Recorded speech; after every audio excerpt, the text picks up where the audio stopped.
What's up, KG? Alam mo yung sinasabi nila na huwag kang magbenta, kaya mo nuns lang. Lalaki pa yan. Pero bakit ang daming taong nag-hold tapos naubos ang pera? Sa video na to, pag-uusapan natin kung bakit minsan ang pagiging diamond hands nagiging dahilan ng pagkalugi. At baka ginagawa mo na siya ngayon, di mo lang napapansin. Pag-usapan natin. Let's go! Ano ba talaga ang diamond hands?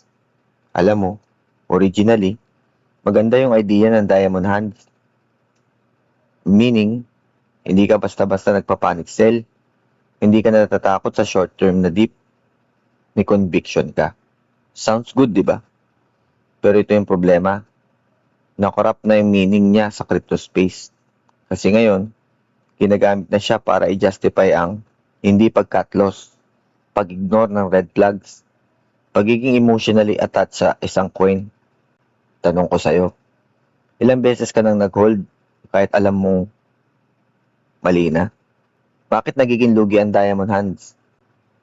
Una, confusion. Investing laban sa bag holder. May malaking difference yung investor laban sa bag holder. Ang investor, strategy, may exit plan. Ang bag holder, umaasa na lang. Sample, bumili ka ng coin at 100 pesos, bumagsak sa 60. Sabi mo, okay lang, long term. Bumagsak sa 30. Sabi mo, buy the dip.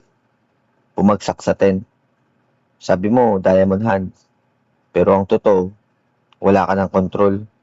Hindi na investing yun. Umaasa ka na lang na babalik. Pangalawa, emotional attachment. Ito yung hindi alam ng karamihan. Kapag tumatagal ka sa isang coin, parang nagkakaroon ka ng relasyon dito. Pinagtatanggol mo. Ayaw mong marinig na mali ka. Ayaw mong magbenta kasi sayang. Pero reality check, hindi ka mahal ng coin mo. Hindi siya babawi para sa'yo. Wala siyang pakialam kung lugi ka na. Masakit pero totoo. Walang exit strategy. Ito yung pinaka-lazy na ginagawa ng traders. Real talk lang ha. Ang daming content creator na nagsasabing, hold lang guys, long term tayo. Pero hindi nila sinasabi, kailan ka mag-exit. Anong condition para magbenta? Paano kung mali ka? So ang nangyayari, naiiwan ka sa hype at walang plano. Di lahat na nag-hold, panalo. Reality check tayo. Maraming coins noong bull run, umakyat ng 100 times, tapos bumagsak ng 90% o mas mataas pa. Kung nag-hold ka sa peak, pwede ka ma-stock for years. Sample scenario, yung 10,000 pesos mo naging 100,000 pesos na. Hindi ka nagbenta kasi diamond hands. Ngayon, yung 100,000 mo, naging 20,000 na lang. Tanong, panalo ka pa ba? Paano ka niloloko ng hodl culture? Ito yung part na hindi sinasabi sa'yo. Exit liquidity ka lang. Yung mga nagsabi ng hold lang, minsan, sila na yung nagbebenta. Ikaw yung bumibili sa taas, hindi nagbebenta, nasa low pag nabagsak. Social pressure. Pag nagbenta ka, sasabihin sa'yo, paper hands ka, mahina ka, wala kang tiwala. So anong gagawin mo? Mag-hold ka para lang ma-validate. Hindi dahil tama. Hope strategy. Ito ang pinaka-worst na strategy. Walang analysis, walang plano, walang risk management. Ang meron lang, sana tumaas ulit. Hindi yan strategy. Panalangin na yan. Kailan ka lang dapat mag-diamond hands. Hindi ko sinasabing mali ang pag-hold, pero dapat qualified ka mag-hold. Mga checklist. Malakas ang fundamentals ng project. May long-term thesis ka. Hindi ka all-in. Kaya mong mawala ang pera na yon. May timeline ka. At hindi habang buhay. Kung wala ka nito, hindi ka diamond hands. Natrap ka na lang. Ito yung mas patalinong approach. Una, take profit.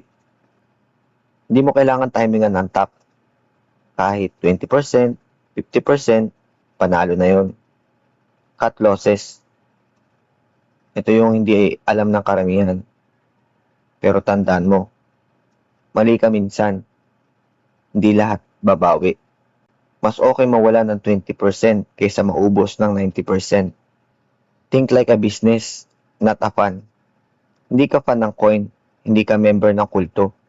Trader ka, investor ka.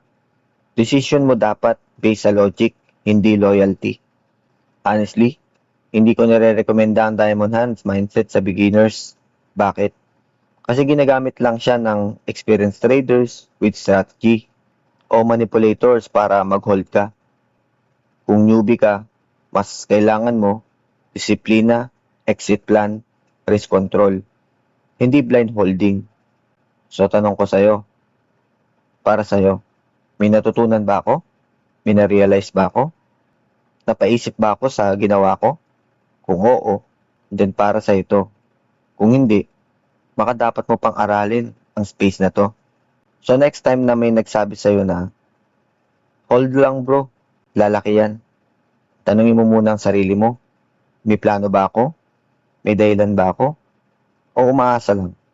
Kasi minsan, hindi ang pagbebenta ang mali, kundi ang pag-hold na masyadong matagal.